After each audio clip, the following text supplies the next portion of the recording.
नमस्कार दोस्तों, आपका स्वागत है। माना जाता है कि गीता की बातों का अनुसरण करने से जीवन बदल जाता है और व्यक्ति को हर काम में सफलता मिलती है। गीता में श्री कृष्ण कहते हैं कि किसी भी कार्य में सफलता प्राप्त करने के लिए मन पर नियंत्रण रखना बहुत जरूरी है। काम करते वक्त अपने मन को हमेशा शांत और स्थिर रखना चाहिए। क्रोध बुद्धि का नाश करता है और इसकी वजह से बने बनाए काम भी बिगड़ जाते हैं।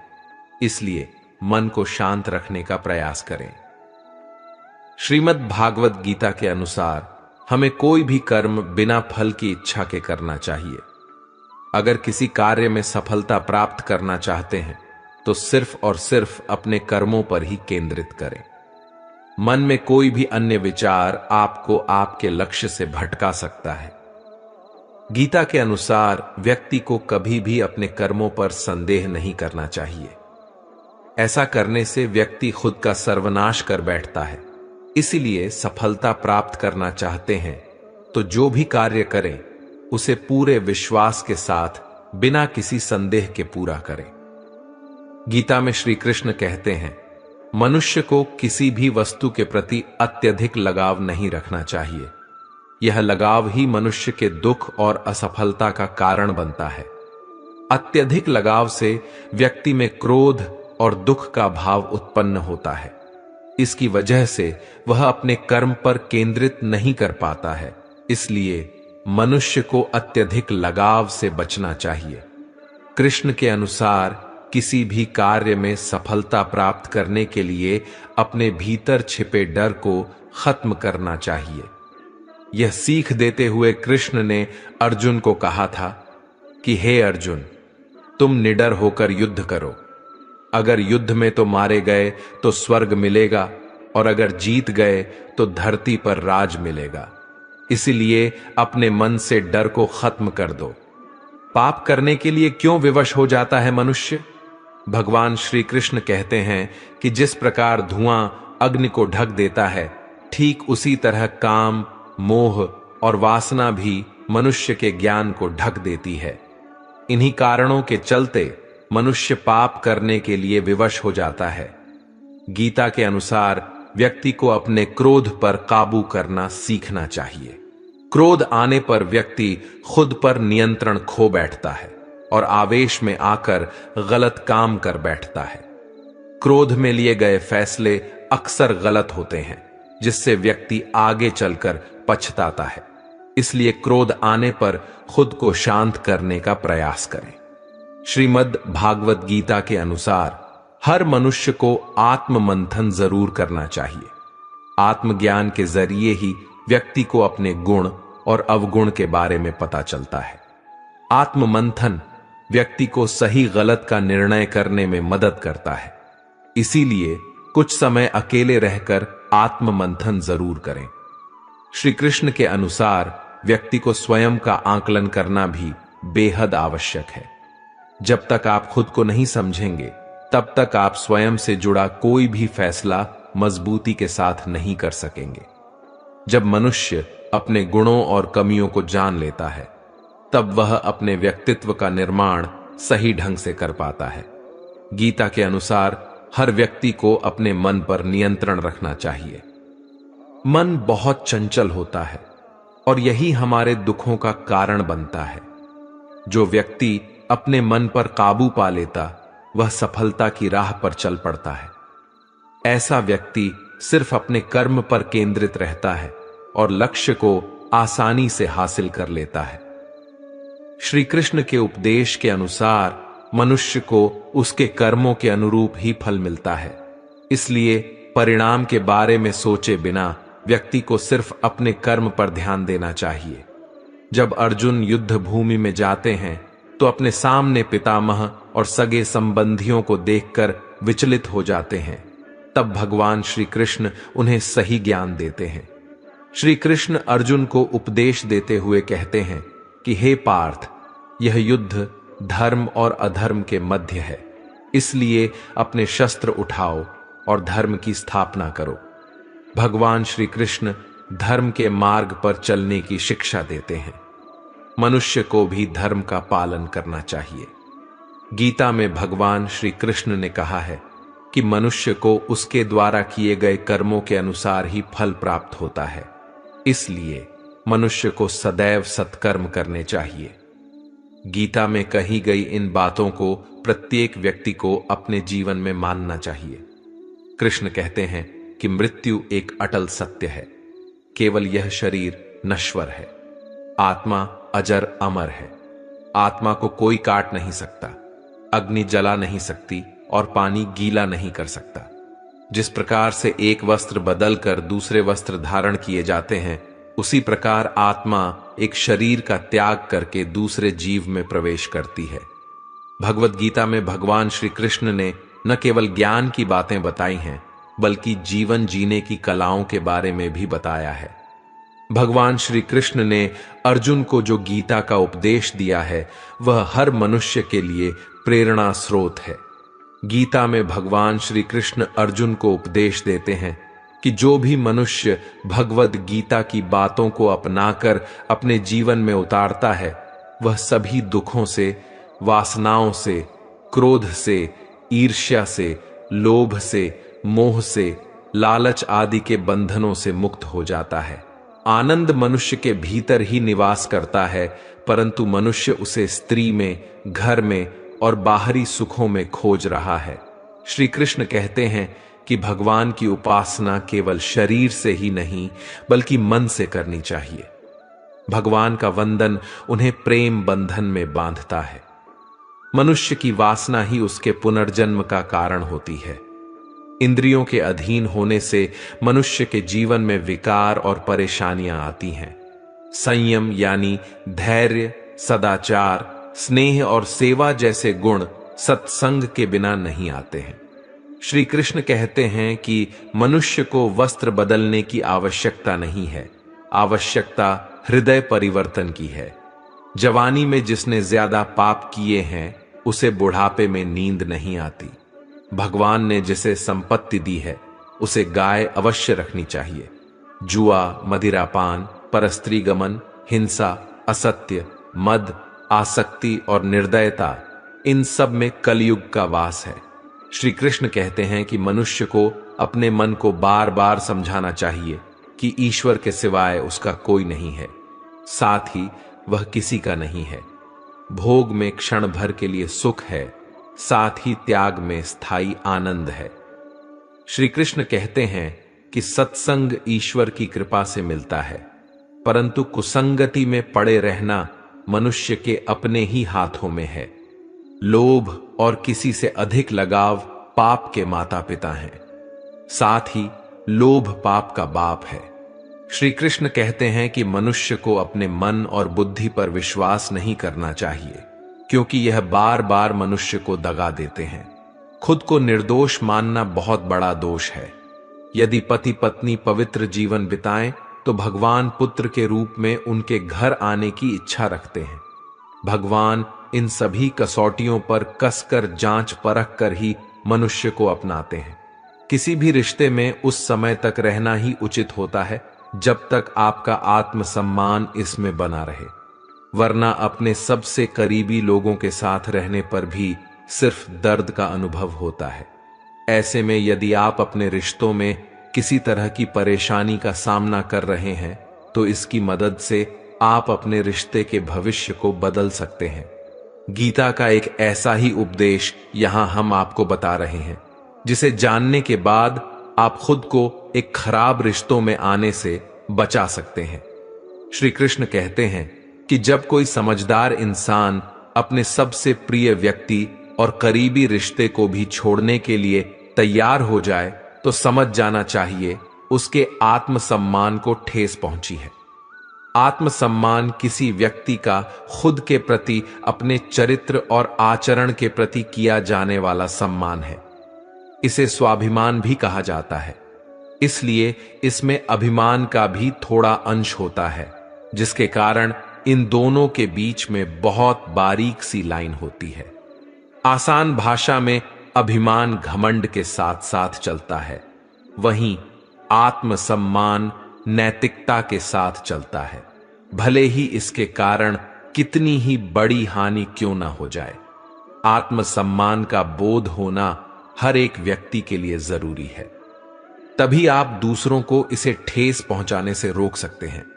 जब आप खुद इसे समझने की कोशिश नहीं करते हैं तो आप दूसरों को अपने साथ अनादर करने की छूट दे देते हैं। इतना ही नहीं, इसके अभाव में आप रिलेशनशिप के लाल झंडा को भी नहीं समझ पाते और जरूरत से ज्यादा समझौता करते रहते हैं, अपनों से चोट खाते हैं। किसी भी रिश्ते में प्यार और समझदारी के साथ स्वाभिमान का होना भी जरूरी होता है। किसी दूसरे व्यक्ति के लिए इसे भूलाना कहीं ना कहीं अपने अंदर के परमात्मा का निरादर करने जैसा है। एक रिश्ते में आत्मसम्मान आपको एक बेहतर इंसान और बेहतर साथी बनाता है। अगर किसी रिश्ते में आपका स्वाभिमान है तो आपको विश्वास होगा कि आप एक योग्य व्यक्ति हैं, और जब आप योग्य महसूस करते हैं तो विश्वास होता है कि आप प्यार और सम्मान के योग्य हैं, न सिर्फ खुद से बल्कि हर किसी से। गीता के प्रथम अध्याय का महत्व एक कथा के माध्यम से समझते हैं। एक समय पार्वती जी ने पूछा, हे महादेव, किस ज्ञान के बल पर संसार के सब लोग आपको शिव कहकर पूजते हैं? मृगछाला ओढ़े और अपने सभी अंगों में शमशान की विभूति लगाए, गले में सर्प और नरमुंडों की माला पहने हुए हो, इनमें तो कोई भी पवित्र नहीं। फिर आप किस ज्ञान से पवित्र माने जाते हैं? तब महादेव ने उत्तर दिया कि हे प्रिय सुनो, मैं गीता ज्ञान को अपने हृदय में धारण करने से पवित्र माना जाता हूं। इस ज्ञान से मुझे बाहर के कर्म नहीं व्याप्त है। तब पार्वती जी ने कहा कि हे भगवान, जिस गीता ज्ञान की आप ऐसी स्तुति करते हैं उसके श्रवण करने से कोई कृतार्थ भी हुआ है। महादेव ने उत्तर देते हुए कहा कि इस ज्ञान को सुनकर बहुत से जीव कृतार्थ हुए हैं और आगे भी होंगे। मैं तुम्हें एक पुरातन कथा कहता हूं, तुम सुनो। एक समय पाताल लोक में शेषनाग की शैया पर श्री नारायण जी नैन मूंद कर आनंद में मग्न थे। उस वक्त भगवान के चरण दबाते हुए लक्ष्मी जी ने पूछा, हे प्रभु, निद्रा और आलस्य तो उन पुरुषों को व्यापता है जो जीव तामसी होते हैं, फिर आप तो तीनों गुणों से अतीत हो। आप तो वासुदेव हो। आप जो नेत्र मूंद रहे हो, इससे मुझे बड़ा आश्चर्य है। नारायण जी ने उत्तर देते हुए कहा, हे लक्ष्मी, मुझको निद्रा आलस्य नहीं व्यापता। एक शब्द रूप जो भगवत गीता है, उसमें जो ज्ञान है उसके आकार रूप है। ये गीता शब्द रूप अवतार है। इस गीता में यह अंग है। 5 अध्याय मेरे मुख हैं, 10 अध्याय मेरी भुजा है, 16वां अध्याय मेरा हृदय और मन और मेरा उदर है, 17वां अध्याय मेरी जंघा है, 18वां अध्याय मेरे चरण है। गीता श्लोक ही मेरी नाड़ियां हैं और जो गीता के अक्षर हैं वह मेरा रोम है। ऐसा मेरा शब्द रूपी जो गीता ज्ञान है, उसी के अर्थ मैं हृदय में विचार करता हूं और बहुत आनंद को प्राप्त होता हूं। लक्ष्मी जी बोली, हे श्री नारायण जी, जब श्री गीता जी का इतना ज्ञान है तो उसको सुनकर कोई जीव कृतार्थ भी हुआ है, सो मुझसे कहो। तब श्री नारायण ने कहा, हे लक्ष्मी, गीता ज्ञान को सुनकर बहुत से जीव कृतार्थ हुए हैं, सो तुम श्रवण करो। एक व्यक्ति था जो चांडालों के कर्म करता था और तेल नमक का व्यापार करता था। उसने एक बकरी पाली। एक दिन वह बकरी चराने के लिए वन में गया और वृक्ष से पत्ते तोड़ने लगा। वहां उसे एक सांप ने डस लिया, जिससे वह तुरंत मर गया। मरने के बाद उसने बहुत से नरक भोगे और फिर उसका जन्म बैल के रूप में हुआ। उस बैल को एक भिक्षुक ने मोल लिया। वह भिक्षुक उस पर चढ़कर सारे दिन मांगता फिरता। जो कुछ भिक्षा मांग कर लाता वह उसे अपने परिवार के साथ मिलकर खाता और वह बैल सारी रात द्वार पर खड़ा रहता।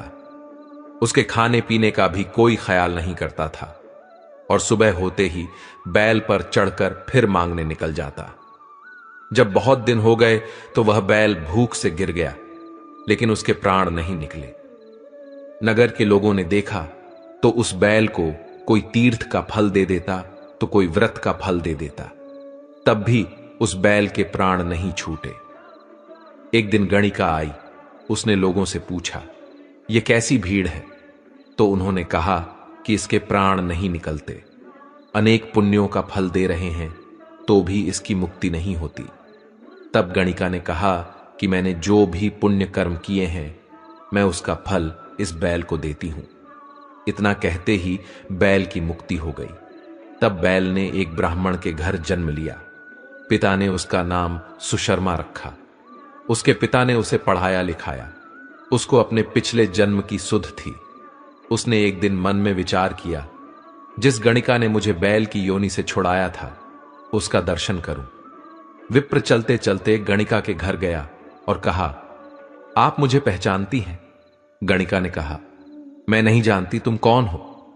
तब उसने कहा कि मैं वही बैल हूं जिसको आपने अपने पुण्य दिए थे। तब मैं बैल की योनि से छूटा था। अब मैं विप्र के घर जन्मा हूं। आप अपना पुण्य बताएं। गणिका ने कहा कि मैंने अपने जीवन में पुण्य नहीं किया, परंतु मेरे घर एक तोता है। वह रोज सवेरे कुछ पढ़ता है। मैं उसका वाक्य सुनती हूं। उस पुण्य का फल मैंने तुम्हें दे दिया। तब विप्र ने तोते से पूछा कि तू सवेरे क्या पढ़ता है? तोते ने कहा, मैं पिछले जन्म में विप्र का पुत्र था। मेरे पिता मुझे गीता के पहले अध्याय का पाठ सुनाया करते थे। एक दिन मैंने गुरु से कहा कि मुझको आपने क्या पढ़ाया है? तब गुरुजी ने मुझे श्राप दिया कि तू तोता बन जा। इसके बाद से मैं तोता बन गया। एक दिन बहेलिया मुझे पकड़ ले आया और एक विप्र ने मुझे मोल ले लिया। वह विप्र भी अपने पुत्र को गीता का पाठ सिखाता था। तब मैंने भी यह पाठ सीख लिया। उसी दिन विप्र के घर में चोर घुस गए। उन्हें धन तो प्राप्त नहीं हुआ, लेकिन वह मेरा पिंजरा उठा ले आए। उनकी यह गणिका मित्र थी। वह मुझे उसके पास ले आए। मैं नित्य सुबह गीता के पहले अध्याय का पाठ करता हूं, जिसे यह गणिका सुनती है। पर इस गणिका को समझ में नहीं आती। जो मैं पढ़ता हूं वहीं इस गणिका ने तुम्हें निमित्त दिया था। वह गीता के पहले अध्याय का फल था। तब विप्र ने कहा कि हे तोते, तू भी विप्र है। मेरे आशीर्वाद से तेरा कल्याण हो, हे लक्ष्मी। विप्र के इतना कहते ही वह तोता भी मुक्ति को प्राप्त हो गया। तब गणिका ने बुरे कर्म छोड़ भले कर्म ग्रहण किए और नित्य स्नान करके श्री गीता जी के प्रथम अध्याय का पाठ करना शुरू कर दिया, जिससे उसकी भी मुक्ति हो गई। मनुष्य जो चाहे वह प्राप्त कर सकता है। बस जरूरत होती है तो इच्छित वस्तु को प्राप्त करने की, लगन के साथ कार्य करने की। ऐसा करके व्यक्ति को सफलता अवश्य मिलती है। प्रकृति के विपरीत कार्य करके मनुष्य तनाव से ग्रसित हो जाता है। यही तनाव मनुष्य के विनाश का कारण बनता है। इसलिए तनाव से मुक्त रहने के लिए धर्म और कर्म का मार्ग अपनाना चाहिए। मनुष्य जिस तरह सोचता है उसी तरह का आचरण करता है। स्वयं के अंदर के विश्वास को जागृत कर सोच में बदलाव ला सकता है, जो उसके जीवन के लिए बेहतर होगा। बुद्धिमान व्यक्ति कर्म को प्रधान रखता है। वह उसके फल के बारे में कभी नहीं सोचता। किसी काम को करने का यही उत्तम और उचित साधन है। तुम अपने विश्वासों की उपज हो। तुम जिस चीज में विश्वास करते हो, तुम वही बन जाते हो। जो स्वयं पर विश्वास करते हुए लक्ष्य की ओर बढ़ते रहते हैं, उन्हें सफलता जरूर मिलती है। अगर व्यक्ति अपने लक्ष्य के लिए कर्म में पूरे मन से लग जाता है और उसे कर्म करने से खुशी मिलती है, तो सफलता उससे दूर नहीं। हर व्यक्ति के मन में मृत्यु का भय होता है। इस संसार का जब से निर्माण हुआ है, तब से जन्म मृत्यु का चक्र चलता आ रहा है। यह प्रकृति का नियम है। इस सत्य को स्वीकार करके भय मुक्त होकर आज में जीना चाहिए। किसी को भी आने वाले पल के बारे में कुछ नहीं पता होता, लेकिन इस संशय में भयभीत रहने से जीवन नहीं जिया जा सकता। श्री कृष्ण अर्जुन से कहते हैं कि व्यक्ति कर्म करने के लिए ही पैदा हुआ है और बिना कर्म किए कोई रह नहीं सकता। फल की चिंता करना व्यर्थ है, क्योंकि इससे मनुष्य का मन काम से भटकने लगता है। किसी कर्म से सफलता नहीं मिलती तो क्या हुआ? असफलता भी ज्ञान के द्वार खोलती है। अगर बिना फल की चिंता किए कर्म करते रहोगे तो सफलता और मन की शांति जीवन भर तुम्हारा साथ नहीं छोड़ेगी। जो कर्म फल से विरक्त होकर कर्म करता जाता है, उसका आध्यात्मिक ज्ञान बढ़ता है।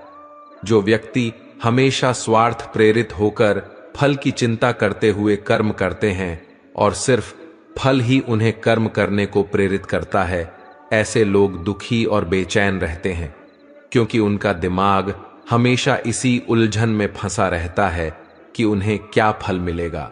स्वार्थी व्यक्ति सुखी नहीं रह पाता और ऐसे व्यक्ति से कोई भी संबंध नहीं बनाना चाहता। इसलिए स्वार्थ से ऊपर उठें और दूसरों का हित भी सोचें। क्रोध या गुस्सा करना व्यक्ति के दिमाग में उथल पुथल पैदा कर देता है।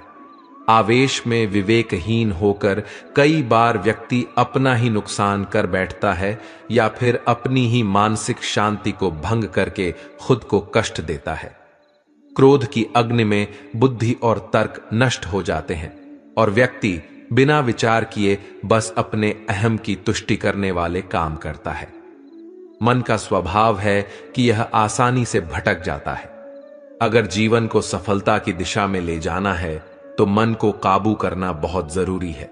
श्री कृष्ण कहते हैं कि बार बार प्रयास करने से धीरे धीरे चंचल मन को वश में किया जा सकता है। मन को वश में करने से दिमाग की शक्ति केंद्रित होती है, जिससे कार्यों में सफलता मिलने लगती है। अगर मन को वश में नहीं करोगे तो यह आपका सबसे बड़ा शत्रु बन जाता है। इस संसार में ईश्वर कई रूपों में जाना जाता है। इनमें से कोई भी रूप बड़ा छोटा नहीं है। परमात्मा का हर रूप समान है।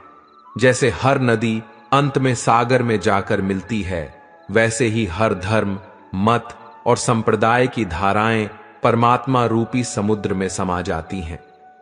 यह संसार परम पिता का ही स्वरूप है। वह हर कण में विद्यमान है। भगवान श्री कृष्ण उपदेश देते हैं कि हर व्यक्ति को अपने कर्तव्य का पालन करना चाहिए। यही धर्म है। अगर अपने कर्तव्य का पालन नहीं किया जाता है तो मन में अशांति और दुख प्राप्त होता है। जीवन में संतुलन बहुत जरूरी है। किसी भी चीज की अति करना अच्छा नहीं है। जैसे सुख आने पर प्रमाद करना और दुख आने पर निराशा में डूबे रहना, दोनों ही गलत हैं। असंतुलन जीवन की गति और दिशा को बाधित करता है, जिससे अनावश्यक कष्ट और दुखों का जन्म होता है। जिसके मन, विचार और कर्म में संतुलन है, उसे ज्ञान मिल जाता है और ज्ञान से ही सदा के लिए शांति संतुष्टि मिलती है। सही कर्म से ज्ञान और मुक्ति संभव है।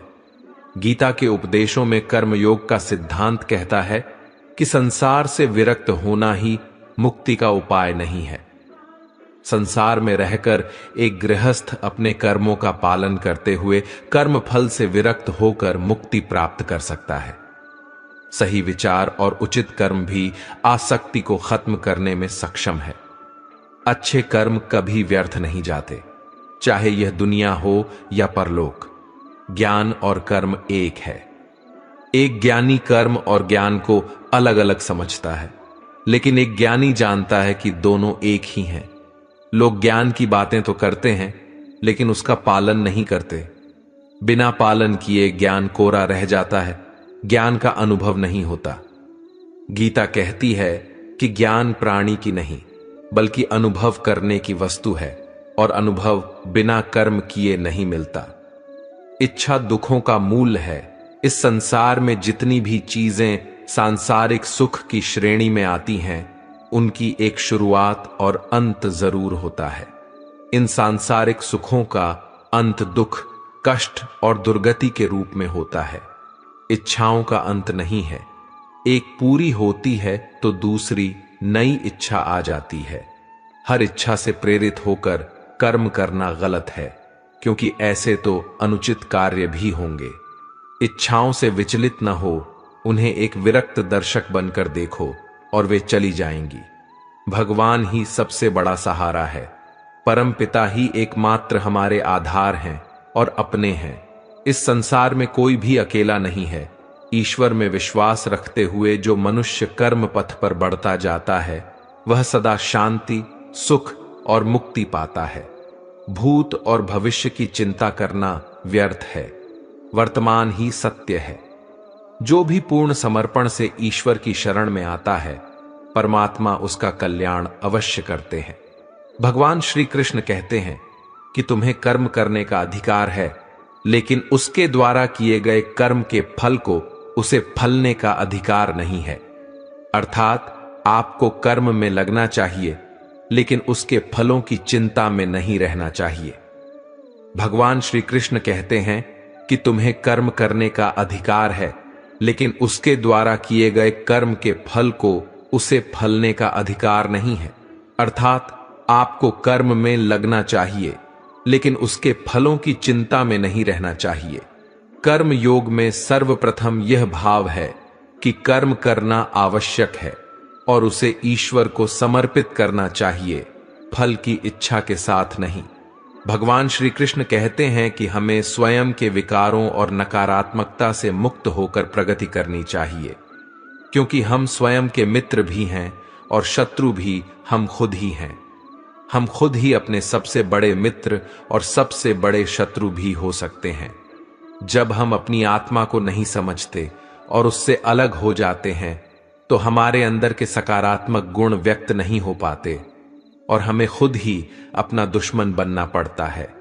लेकिन जब हम अपनी आत्मा को समझते हैं और उसके साथ एक हो जाते हैं, तो हम अपने भीतर के दुश्मन को पहचान सकते हैं और उससे निपट सकते हैं। किसी वस्तु के आकर्षण से बचें। भगवान कृष्ण त्याग के मार्ग और निस्वार्थ कर्म के योग पर चर्चा करते हैं। दोनों मार्ग आध्यात्मिक विकास और मुक्ति की ओर ले जाते हैं, लेकिन कृष्ण सुझाव देते हैं कि कर्म योग निस्वार्थ कर्म का योग त्याग के मार्ग से भी श्रेष्ठ है। विचलित मत हो। बुद्धिमान व्यक्ति सुख और दुख, गर्मी और सर्दी, मान और अपमान के द्वंद्व से विचलित नहीं होता है। ऐसा व्यक्ति सभी परिस्थितियों में स्थिर और शांत रहता है। संभव का मतलब है हमेशा एक ही भाव में रहना। यदि आप इसका अभ्यास करते हैं, तो आप मानसिक लचीलापन, भावनात्मक स्थिरता और आंतरिक शांति को विकसित कर सकते हैं। यह हमें आवेगपूर्ण प्रतिक्रिया करने के बजाय स्पष्टता और बुद्धिमत्ता के साथ कार्य करने, सुविचारित निर्णय लेने में भी मदद करता है।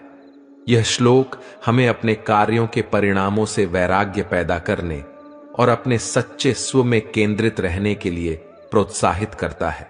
निष्काम कर्म का तरीका कर्मों के फल के प्रति आसक्ति को त्याग कर सदैव संतुष्ट रहकर स्वामित्व की भावना रहित निस्वार्थ कर्म में लगा हुआ व्यक्ति सभी प्रकार के कार्यों में पूरी तरह से संलग्न होने पर भी कुछ भी नहीं करता है और वह कर्म बंधन से मुक्त रहता है। श्री कृष्ण निष्काम कर्म में लगे व्यक्ति कर्मयोगी के लक्षणों का वर्णन करते हैं। ऐसा व्यक्ति अपने कार्यों के परिणामों के प्रति आसक्ति को त्याग देता है और अपने आप में संतुष्ट रहता है। उनमें अपने कार्यों के परिणामों पर स्वामित्व की कोई भावना नहीं होती है और परिणाम स्वरूप वे बिना किसी स्वार्थी इच्छाओं या अपेक्षाओं के अपने कर्तव्यों का पालन करते हैं। मन की तुलना एक बेचैन बंदर से की जाती है, जो लगातार एक विचार से दूसरे विचार पर कूदता रहता है, जिससे उसे वश में करना मुश्किल हो जाता है। हालांकि भगवान श्री कृष्ण मन को वश में करने के लिए समाधान प्रदान करते हैं। वह अभ्यास और अनासक्ति का मार्ग सुझाते हैं। यहां पर अभ्यास का मतलब मेडिटेशन से है। नियमित अभ्यास से मन को अधिक एकाग्र और शांत होने के लिए प्रशिक्षित किया जा सकता है। त्याग ही सर्वोच्च शांति का रास्ता है। बिना मर्म को जाने किए गए अभ्यास से ज्ञान श्रेष्ठ होता है। ज्ञान से बेहतर ध्यान होता है और ध्यान से श्रेष्ठ कर्मों के फलों का त्याग होता है, क्योंकि त्याग ही आपको परम शांति की ओर ले जाता है। भगवान श्री कृष्ण जी ने निष्कर्ष निकाला कि पूर्ण वैराग्य या त्याग सर्वोच्च शांति की ओर ले जाता है, जिसका अर्थ है सर्वोच्च प्राप्ति, आंतरिक शांति। और परमात्मा के साथ एकता की स्थिति। आध्यात्मिक ज्ञान और परम शांति प्राप्त करने में ज्ञान, अभ्यास, ध्यान और वैराग्य के महत्व पर जोर देते हुए क्रमिक आध्यात्मिक विकास के मार्ग पर प्रकाश डालता है। अहंकार से प्रेरित नहीं है, मतलब जिसके अंदर कर्ता का भाव नहीं है, जिसकी बुद्धि सांसारिक पदार्थों से दूषित नहीं है, वह सभी प्रकार के कार्यों में लगा हुआ भी पाप के बंधन से मुक्त रहता है। स्थिर बुद्धि के लक्षण जो सर्वत्र आसक्ति से रहित है, जो शुभ में प्रसन्न नहीं होता और अशुभ में शोक नहीं करता, उसकी बुद्धि स्थिर है। शोक करना व्यर्थ है। तुम उन लोगों के लिए शोक करते हो जो शोक करने के योग्य नहीं है और फिर भी ज्ञान की बातें कहते हैं। बुद्धिमान व्यक्ति न तो जीवित लोगों के लिए शोक करते हैं और न ही मृतकों के लिए। श्री कृष्ण यह इंगित करके प्रारंभ करते हैं कि अर्जुन का दुख गलत है। वह उन लोगों के लिए दुख मना रहा है जो उसके दुख के पात्र नहीं हैं। भगवान कहते हैं, जो मित्र और शत्रु के प्रति सम है, सम्मान और अपमान में, गर्मी और सर्दी, सुख और दुख में संभाव रखते हैं, जो आसक्ति से मुक्त हैं, जो अपने रास्ते में जो भी मिलता है उससे संतुष्ट रहते हैं, जो नियंत्रित और स्थिर मन रखते हैं और जो हैं मेरे प्रति समर्पित, ऐसा व्यक्ति मुझे प्रिय है। भगवान बताते हैं कि वह सर्वोच्च व्यक्ति के रूप में उन लोगों के विश्वास को मजबूत करते हैं जो अटूट भक्ति के साथ उनकी पूजा करते हैं, चाहे वे किसी भी रूप में उनकी पूजा करना चुनते हैं।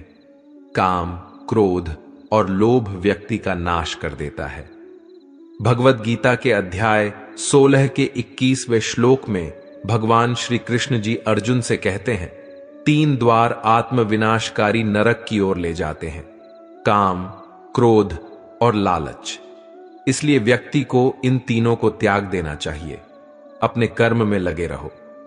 भगवद गीता के अध्याय 18वां श्लोक 48 में भगवान श्री कृष्ण अर्जुन को अपनी अंतिम शिक्षा देते हैं और पूरे धर्म ग्रंथ में उनके मार्गदर्शन का सार संक्षेप में बताते हुए कहते हैं, हे कौन्तेय, अपने स्वाभाविक कर्तव्यों का पालन बिना आसक्ति के करें, भले ही उनमें दोष हो। सभी कर्म दोषों से ढके होते हैं, जैसे आग धुएं से ढकी होती है। अपने मन और बुद्धि को ईश्वर को अर्पण करो। जो योगी संतुष्ट, संयमी, दृढ़ विश्वास वाला, आत्मसमर्पित है और जिसका मन और बुद्धि मुझे समर्पित है, ऐसा भक्त मुझे बहुत प्रिय है। इच्छाओं को मन में न दोहराएं। भगवद गीता के अध्याय 6 श्लोक 25 में भगवान श्री कृष्ण अर्जुन को शिक्षा देते हैं कि शांत मन अभ्यास से, संयमित और पूरी तरह से भगवान में लीन होने पर व्यक्ति को न तो किसी भी इंद्रिय विषयों के बारे में सोचना चाहिए और न ही किसी भौतिक इच्छाओं में मन को लगाना चाहिए। एक समय की बात है, एक महात्मा अपने शिष्य के साथ घूमने के लिए निकले। महात्मा को इधर उधर की बातें करना बिल्कुल भी पसंद नहीं था। कम बोलना और शांत रहकर अपने काम से काम रखना महात्मा को पसंद था। लेकिन उनका शिष्य बड़ा बातूनी था। वह सारा दिन इधर उधर की बातें ही किया करता था और दूसरों की बातों में उसे बहुत आनंद आता था। चलते चलते जब महात्मा और उनका शिष्य एक तालाब के पास से गुजर रहे थे, तो उन्होंने वहां एक मछुआरे को पानी में जाल डाले मछली पकड़ते हुए देखा। शिष्य को यह बात बहुत बुरी लगी और वह मछुआरे को अहिंसा परमो धर्म का उपदेश देने लगा। लेकिन मछुआरा उसकी कोई बात समझने को तैयार नहीं हुआ। पहले मछुआरा शिष्य की बात को टालता रहा, लेकिन जब शिष्य उसकी बात नहीं माना तो दोनों के बीच में लड़ाई झगड़ा शुरू हो गया। जब दोनों आपस में बहस कर रहे थे तो महात्मा आगे निकल गए। लेकिन जब महात्मा ने दोनों को आपस में झगड़ते हुए देखा तो वह वापस लौटे और शिष्य को अपने साथ चलने के लिए कहा और शिष्य का हाथ पकड़कर महात्मा उसको अपने साथ ले गए। महात्मा ने शिष्य को कहा, बेटा, हमारा काम तो सिर्फ समझाना है। लेकिन भगवान ने हमें सजा देने के लिए धरती पर नहीं भेजा है। शिष्य ने कहा, गुरुजी, हमारे राजा को इस तरह के लोगों के बारे में पता है जो इस तरह के बुरे कार्य करते हैं, और ना ही वह इनको दंड देते हैं। आखिर इस तरह के लोगों को सजा कौन देगा? शिष्य की बात सुनकर महात्मा ने कहा कि बेटा, तुम परेशान मत हो। इनको सजा देने वाली भी एक अलौकिक शक्ति इस दुनिया में है जो सब कुछ जानती है। भगवान की नजर सबके ऊपर है और वह सबके कर्मों का हिसाब रखते हैं। इसलिए तुम अभी चलो, तुम्हारा उससे झगड़ा करने का कोई फायदा नहीं है। शिष्य गुरुजी की बात सुनकर संतुष्ट हो गया और उनके साथ चल दिया। इस बात को बीते हुए 2 वर्ष का समय निकल चुका था। एक दिन महात्मा और उनका शिष्य फिर उसी नदी के पास से गुजर रहे थे। शिष्य भी 2 साल पहले वाली मछुआरे वाली घटना भूल चुका था। वहां उन्होंने एक घायल सांप को देखा जो बहुत परेशानी में था। उस सांप को हजारों चींटियां नोच नोच कर खा रही थीं। शिष्य ने यह दृश्य देखा तो उसका दिल करुणा से भर गया। उससे यह सब देखा नहीं गया। वह सांप को बचाने के लिए जाने ही लगा था कि महात्मा ने उसका हाथ पकड़ लिया और उसको जाने से मना कर दिया। शिष्य ने गुरु से पूछा, आप मुझे सांप को बचाने के लिए क्यों नहीं जाने दे रहे? महात्मा ने कहा, इस सांप को अपने कर्मों का फल भोगने दो। अगर तुमने इसको बचाने की कोशिश की तो इस बेचारे को अगले जन्म में फिर यह दुख भोगने पड़ेंगे, क्योंकि कर्म का फल सभी को भोगना पड़ता है। शिष्य ने महात्मा से पूछा कि गुरुजी, इसमें ऐसा कौन सा कर्म किया है जो यह इतना भयंकर कष्ट भोग रहा है? महात्मा ने कहा कि यह वही मछुआरा है जिसको तुमने 2 साल पहले मछलियों का ना मारने का उपदेश दिया था, और वह तुम्हारे साथ लड़ने के लिए तैयार हो गया था। वह मछलियां ही यह चींटियां हैं जो इसको नोच नोच कर खा रही हैं। शिष्य महात्मा की बात सुनकर हैरान हो गया और उसने महात्मा से पूछा कि गुरुजी, यह तो बड़ा ही अजीब सा न्याय है। महात्मा ने कहा, बेटा, इस दुनिया में स्वर्ग और नरक के सारे दृश्य मौजूद हैं। तुम्हें इस धरती पर हर जगह ईश्वर के न्याय के नमूने देखने को मिल सकते हैं। इसलिए अपने कर्म को हमेशा याद रखना चाहिए, क्योंकि सच यही है, जो हम करेंगे वह एक दिन हमें भोगना ही पड़ेगा। महात्मा ने कहा कि हमारे जीवन का हर पल बहुत ही कीमती है, इसलिए इस जीवन को बुरे कर्म करके बर्बाद नहीं करना चाहिए। शिष्य को गुरुजी की बात समझ में आ गई। दोस्तों, यदि हम अपने जीवन में बहुत ज्यादा अच्छे कर्म करते हैं तो उसी के फलस्वरूप भगवान हमारे साथ न्याय करेंगे। इसलिए हमें जीवन में हमेशा अच्छे कर्म करने चाहिए। आप केवल निस्वार्थ भाव से कर्म कीजिए, केवल वही आपके हाथ में है। मनुष्य कितना भी गोरा क्यों ना हो, परंतु उसकी परछाई सदैव काली होती है। मैं श्रेष्ठ हूं, यह आत्मविश्वास है, लेकिन सिर्फ मैं ही श्रेष्ठ हूं, यह अहंकार है। व्यक्ति जो चाहे बन सकता है, यदि विश्वास के साथ इच्छित वस्तु पर लगातार चिंतन करें। प्रेम सदैव माफी मांगना पसंद करता है और अहंकार सदैव माफी सुनना पसंद करता है। जो रास्ता ईश्वर ने आपके लिए खोला है उसे कभी भी कोई बंद नहीं कर सकता। मनुष्य का जीवन केवल उसके कर्मों पर चलता है। जैसा कर्म होता है वैसा उसका जीवन होता है। एक बार माफ करके अच्छे बन जाओ, परंतु दोबारा उसी इंसान पर भरोसा करके बेवकूफ कभी न बनो। मन की गतिविधियों, होश, श्वास और भावनाओं के माध्यम से भगवान की शक्ति सदा तुम्हारे साथ है। जीवन में आधे दुख इस वजह से आते हैं क्योंकि हमने उनसे आशाएं रखी जिनसे हमें नहीं रखनी चाहिए थी। मैं ही इस सृष्टि की रचना करता हूं, मैं ही इसका पालन पोषण करता हूं और मैं ही इस सृष्टि का विनाश करता हूं। जब संसार में धर्म की हानि होगी, अधर्म की विजय, तब मैं इस पृथ्वी पर अवतार लूंगा। शांति से भी दुखों का अंत हो जाता है और शांत चित्त मनुष्य की बुद्धि शीघ्र ही स्थिर होकर परमात्मा से युक्त हो जाती है। हमारी आस्था की परीक्षा तब होती है जब हम जो चाहे वह न मिले और फिर भी हमारे दिल से प्रभु के लिए शुक्रिया ही निकले। लोग अक्सर सच कहने से बचते हैं या डरते हैं, पर सत्य कभी छुप नहीं सकता और न ही कभी मिट सकता है। कितना भी छुपा लें, पर सच तो उजागर हो ही जाएगा। जो बात सच पर आधारित हो उसे करने या कहने और मानने से कभी नहीं डरना चाहिए। इच्छा पूरी नहीं होती तो क्रोध बढ़ता है और इच्छा पूरी होती है तो लोभ बढ़ता है। इसलिए जीवन की हर स्थिति में धैर्य बनाए रखना। धर्म केवल रास्ता दिखाता है, लेकिन मंजिल तक तो कर्म ही पहुंचाता है। वह जो सभी इच्छाएं त्याग देता है, मैं और मेरा की लालसा तथा भावना से मुक्त हो जाता है, उसे शांति प्राप्त होती है। श्री कृष्ण ने कहा है, अगर तुम्हें किसी ने दुखी किया है तो बुरा मत मानना। लोग उसी पेड़ पर पत्थर मारते हैं जिस पेड़ पर ज्यादा मीठे फल होते हैं। स्वार्थ से रिश्ते बनाने की कितनी भी कोशिश करें, वह कभी नहीं बनते हैं, और प्रेम से बने रिश्तों को कितना भी तोड़ने की कोशिश करें, वह कभी नहीं टूटते। अगर व्यक्ति शिक्षा से पहले संस्कार, व्यापार से पहले व्यवहार और भगवान से पहले माता पिता को पहचान ले, तो जिंदगी में कभी कोई कठिनाई नहीं आएगी। जिस मनुष्य ने जवानी में बहुत पाप किए हैं, उसे बुढ़ापे में नींद नहीं आती।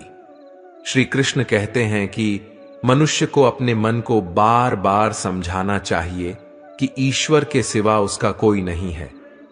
परिवर्तन इस संसार का नियम है। कल जो किसी और का था, आज वह तुम्हारा है, एवं कल वह किसी और का होगा। विषयों का चिंतन करने से विषयों की आसक्ति होती है, आसक्ति से इच्छा उत्पन्न होती है और इच्छा से क्रोध होता है, क्रोध से सम्मोहन और अविवेक उत्पन्न होता है। जो कुछ हुआ अच्छे के लिए हुआ, जो हो रहा है अच्छे के लिए हो रहा है, जो होगा वह भी अच्छे के लिए ही होगा। मेरे लिए न कोई घृणित है और न ही कोई प्रिय, न कोई निर्धन है और न ही कोई धनी। बस जो भक्ति भाव के साथ मुझे याद करते हैं, मैं उनका हूं और वह मेरे। आप वही हैं जिसमें आप विश्वास करते हैं। आप वह बन जाते हैं जो आप मानते हैं कि आप बन सकते हैं। अगर तुम अपना कल्याण करना चाहते हो तो सभी तरह के उपदेशों, सभी धर्मों को छोड़कर मेरी शरण में आ जाओ। मैं तुम्हें मुक्ति प्रदान करूंगा। जिस इंसान के चारों तरफ नकारात्मक लोग रहते हैं, उस इंसान का मंजिल से भटक जाना तय है। जिंदगी में सब कुछ खत्म होना जैसा कुछ भी नहीं होता। हमेशा एक नई शुरुआत हमारा इंतजार कर रही होती है। इंद्रियों के अधीन होने से मनुष्य के जीवन में विकार और परेशानियां आती हैं। सुख दुख का आना जाना सर्दी गर्मी के आने जाने के जैसा ही है।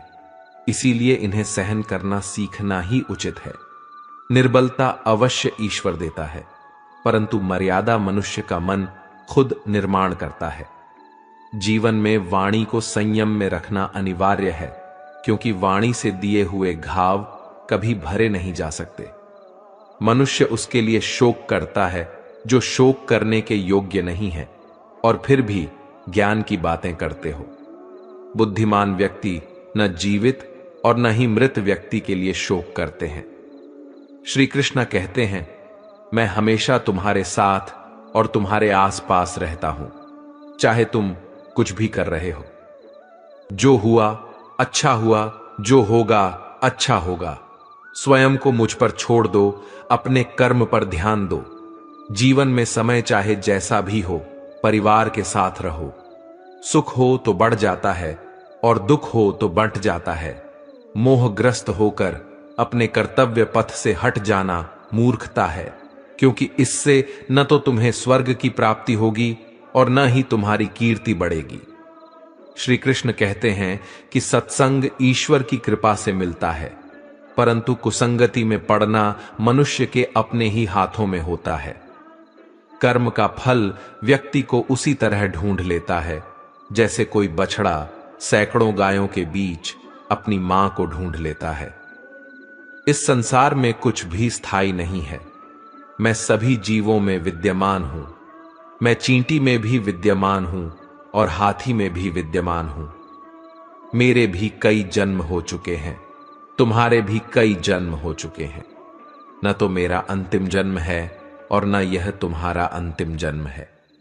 व्यक्ति कर्म करने से कभी छुटकारा नहीं पा सकता है, इसीलिए तुम्हें हमेशा कर्म करते रहना चाहिए, क्योंकि कर्म के बिना तुम्हारे शरीर का निर्वाह भी नहीं हो सकता है।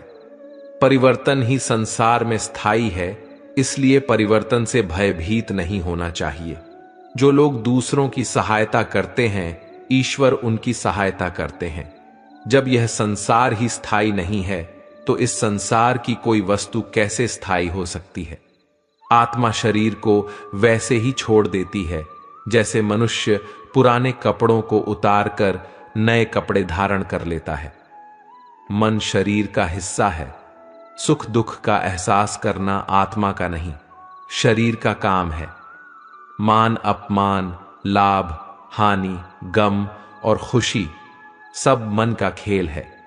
जैसे एक बूंद सागर में विलीन हो जाती है, वैसे ही ब्रह्मांड के साथ अपनी एकता का एहसास करो और पीड़ा की लहरें समाप्त हो जाएंगी। सफलता को अपना एकमात्र मार्गदर्शक न बनाएं, न ही असफलता को एकमात्र शिक्षक। दोनों से सीखें, क्योंकि वे विकास के पथ पर मील के पत्थर हैं। आत्मबोध की यात्रा आत्मा की तीर्थ यात्रा है। इसमें श्रद्धा और जागरूकता के साथ चलें। ज्ञान का दीपक अज्ञानता के अंधेरे को दूर करता है। इसे जिज्ञासा से प्रज्वलित करें और इसे विनम्रता से ईंधन दें। सच्चा त्याग कर्तव्यों का परित्याग नहीं है, बल्कि उनके परिणामों के प्रति आसक्ति का परित्याग है। जिस प्रकार कमल गंदे पानी से बिना मैले उगता है, उसी प्रकार अपनी आत्मा से निष्कलंक होकर सांसारिक चुनौतियों से ऊपर उठे। अतीत को जाने दो, यह अब मौजूद नहीं है। भविष्य को पकड़ो, यह अभी बाकी है। वर्तमान में पूरी तरह से जियो, क्योंकि यह सृजन का कैनवास है। अहंकार वह छाया है जो आत्मा की रोशनी को अंधा कर देती है। भीतर की चमक को पहचानो और वह छाया भाग जाएगी।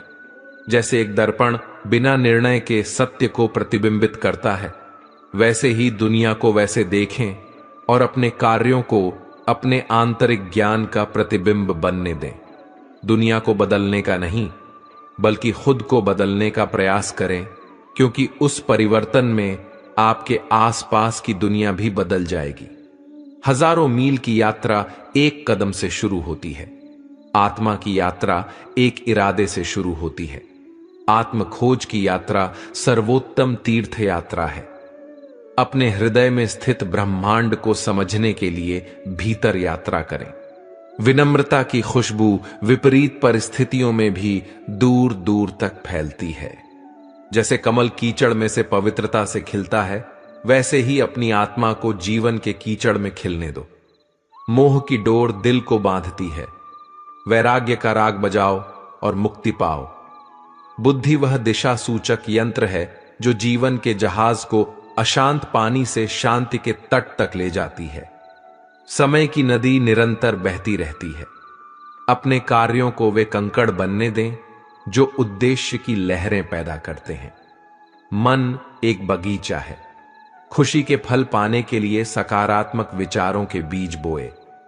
आत्मनिरीक्षण के दर्पण में अपने कर्मों का प्रतिबिंब देखें और इसे अपने परिवर्तन का मार्गदर्शन करने दें।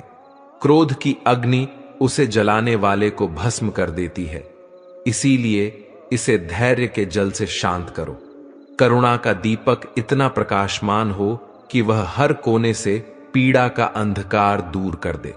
ज्ञान प्राप्त करना जागरूकता का दीपक जलाना है। इसे साझा करना दुनिया को रोशन करना है।